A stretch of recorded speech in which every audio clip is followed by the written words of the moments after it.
Baik, Assalamualaikum warahmatullahi wabarakatuh. Eh, perkenalkan kami Waalaikumsalam. perkenalkan kami dari kelompok satu. Kami akan menjelaskan tentang teknologi material tentang kompor listrik atau tungku listrik. Kelompoknya terdiri dari saya sendiri, dari pemain suara, Bang Fahandika, Fania Lutfia, Desi Desianti, dan Muhammad Abdul. Untuk pembacaan materi definisi kompor listrik dan penggolongan serta konstruksi akan dibacakan oleh Fania. Pada Fania, silakan. Kompor listrik. Dalam kehidupan manusia, kompor merupakan alat yang digunakan untuk memasak dan juga hal lain. Pada umumnya, kompor listrik memiliki dua jenis, yaitu kompor listrik dan juga kompor induksi. Pada materi ini kita membahas tentang tungku listrik, yang merupakan tungku yang digunakan untuk pengolahan dari baja. Sebuah tungku induksi atau tandur induksi adalah tungku listrik di mana panas diterapkan dengan pemanasan induksi logam. Keuntungan dari tungku induksi adalah proses pelaburan hemat energi dan baik dikendalikan bersih dibandingkan dengan kebanyakan cara lain pelaburan logam.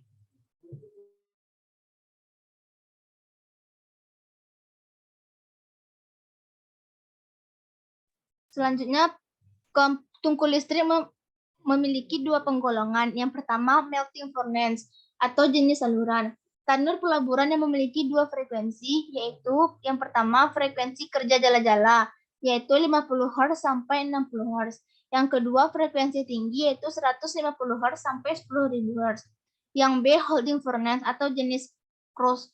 Tanur penahan panas yang bekerja pada frekuensi jala-jala, yaitu 50 Hz. Selanjutnya, konstruksi pada tungku listrik. Yang pertama, insulation cover. Yang kedua, electric protective. Yang ketiga, connect electricity. Yang keempat, graphite crucible.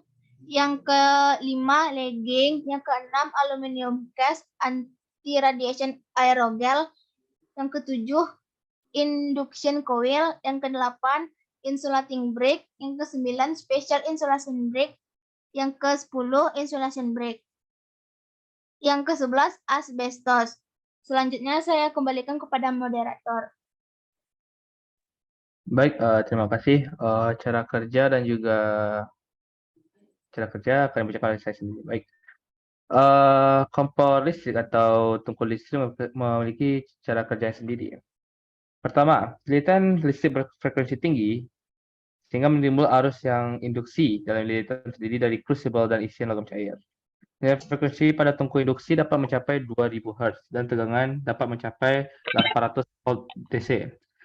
Alat yang digunakan sebagai pengatur frekuensi dan tegangan disebut juga dengan transistor. Pada tungku induksi dipasangkan beberapa kapasitor DC untuk menghindari lonjakan tegangan. Jadinya, baik. Ketika sebuah beban masuk dalam bejana pemasak yang dialiri oleh tegangan DC dan nilai frekuensi yang telah diatur besarannya, maka nilai arus yang mengalir akan mengikuti besarannya sesuai dengan nilai beban yang masuk. Nilai frekuensi yang tinggi akan dapat menyebabkan sebuah beban dalam bejana pemasak tersebut menyebabkan panasnya. Sehingga panas yang ditimbulkan oleh beban tersebut justru melelehkan beban itu sendiri atau melelehkan bahan yang kita masukkan ke dalam kompor listrik tersebut. Karena panas yang dialami oleh beban tersebut semakin tinggi, maka secara tidak langsung beban tersebut mencapai pada titik lebarnya sendiri. Arus yang dinamakan yang berfungsi memanaskan dan mencairkan bahan isi itu disebut dengan arus induksi atau eddy current atau arus eddy. Baik, pembacaan kelebihan dan kekurangan akan diajarkan kepada Manika. Kepada Manika, silakan. Ya, terima kasih sebelumnya Randy Ponai Semara. Saya akan membacakan kelebihan dan kekurangan dari kompor listrik. Kelebihannya yang pertama yaitu hasil pelaburan bersih. Yang kedua, mudah dalam mengatur mengendalikan temperatur. Yang ketiga, posisi cairan homogen. Yang keempat, efisien penggunaan energi panas tinggi. Dan kelima, dapat digunakan untuk melebur berbagai jenis material. Dan kekurangan kompor listrik adalah yang pertama, investasi biaya beban tetap yang cukup besar menuntut loading yang tinggi. Yang kedua, biaya operasi yang besar menuntut tingkat kegagalan yang rendah. Yang ketiga, dibutuhkan operator maupun teknisi berpengalaman dalam mengoperasikannya. Yang keempat, tingkat bahaya besar mengingat tanur ini menggunakan energi listrik yang sangat besar. Yang kelima, biaya perawatan besar. Dan selanjutnya akan dibacakan oleh Abdu. Abdu di Desi. Oh, selanjutnya akan dibacakan oleh Desi Destrianti. Pada Desi dipersilahkan. Assalamualaikum warahmatullahi wabarakatuh. Waalaikumsalam warahmatullahi wabarakatuh. Prinsip kerja. 1. Tungku induksi bekerja dengan prinsip transformator dengan kumparan primer dialiri arus AC dari sumber tenaga dan kumparan sekunder. Kumparan sekunder yang diletakkan di dalam medan magnet kumparan primer akan menghasilkan arus induksi. Berbeda dengan transformator, kumparan sekunder digantikan oleh bahan baku pelebur serta dirancang sedemikian rupa agar arus induksi tersebut berubah menjadi panas yang sanggup mencairkannya. Kedua, sesuai dengan kategori, tungku induksi yang memiliki frekuensi jala-jala 50 Hz sampai 60 Hz memiliki kapasitas 1 ton per jam dan frekuensi 150 Hz sampai 10.000 Hz untuk tungku kapasitas lebih rendah.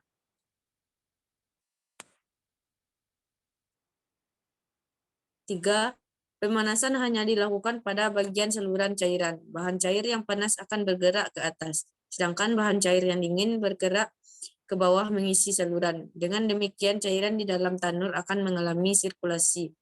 4. Tanur induksi jenis krus dikonstruksi sedemikian rupa disesuaikan dengan ukuran dan jenis bahan yang dilebur, sehingga terdapat tanur induksi frekuensi jala-jala, tanur induksi frekuensi menengah, dan tanur induksi frekuensi tinggi. 5. Bahan baku peleburan pada tanur induksi dengan frekuensi kerja terpasang yang memiliki dimensi lebih kecil dari harga yang tertulis pada tabel di atas. Harus dilebur dengan bantuan sisa cairan di dalam tanur.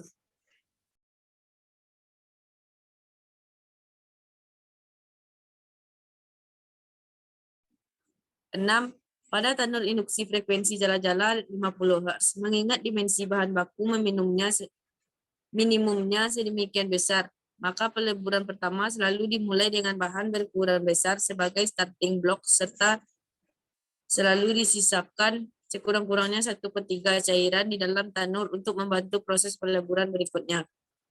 7. Akibat dari adanya arus induksi yang terus-menerus mengalir di dalam cairan, maka akan terjadi pergerakan cairan yang disebut sebagai stirring.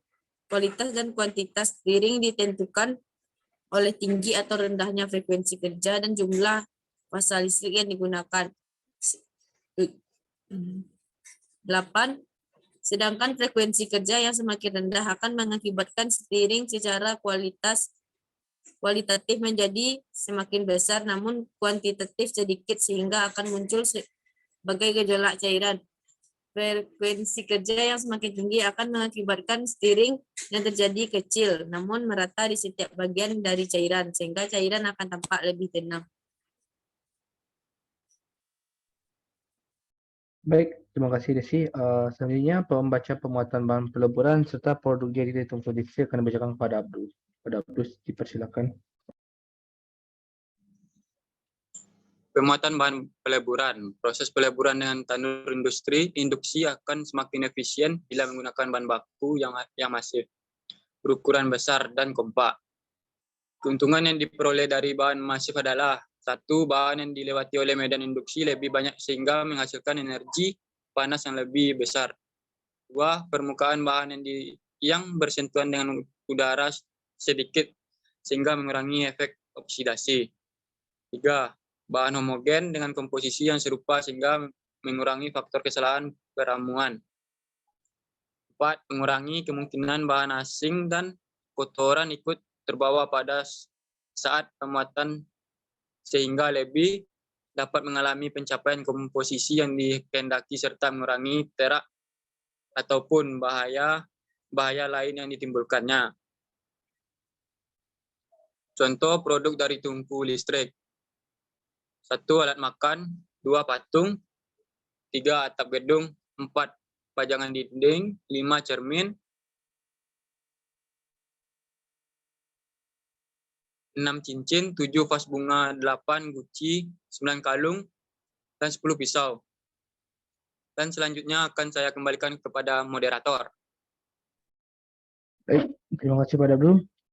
Baik, pada slide ini merupakan video dari salah satu PT atau pabrik di Jawa. Itu yang menggunakan tungku atau kompor listrik atau tungku induksi. Bisa diputarkan videonya.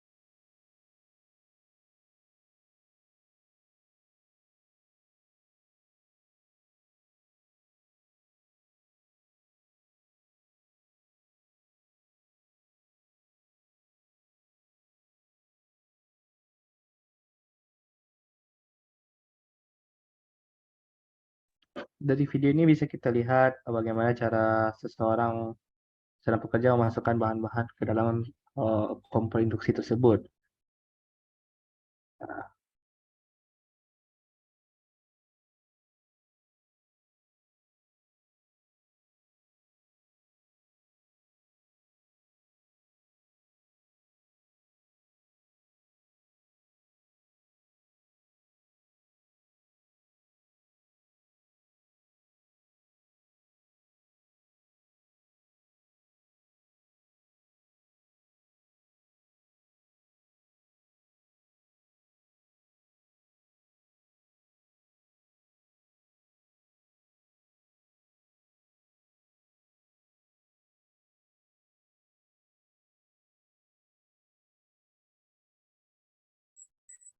Lalu pada saat sudah dileburkan, maka komposisi tersebut seperti dituangkan ke dalam bentuk cetakan atau seperti besi coran gitu.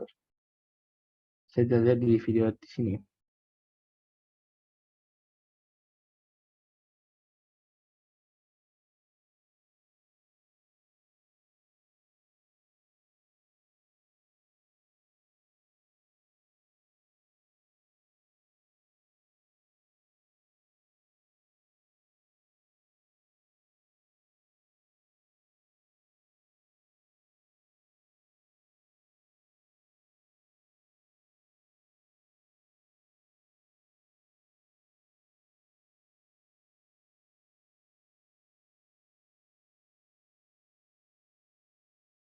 Berikut di video bisa kita lihat seperti bahan atau barang jadi atau barang mentah yang telah diciptakan dari kompor listrik tersebut.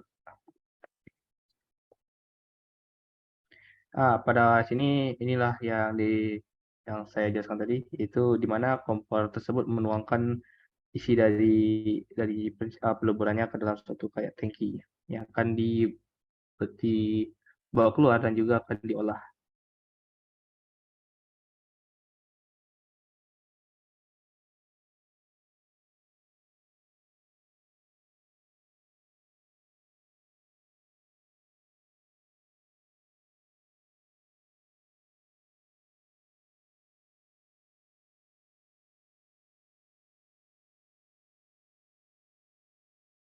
Berikut ada seperti hasilnya seperti puli, silinder, ada manhole juga.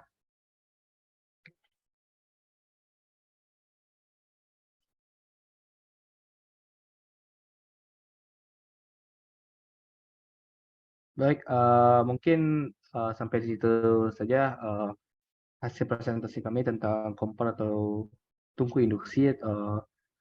Kami dari kelompok 1 mengucapkan terima kasih dan mohon maaf jika ada kata-kata atau perbuatan kami yang tidak mengenakan dalam presentasi hari ini. Saya sebagai moderator, Assalamualaikum warahmatullahi wabarakatuh. Waalaikumsalam warahmatullahi wabarakatuh.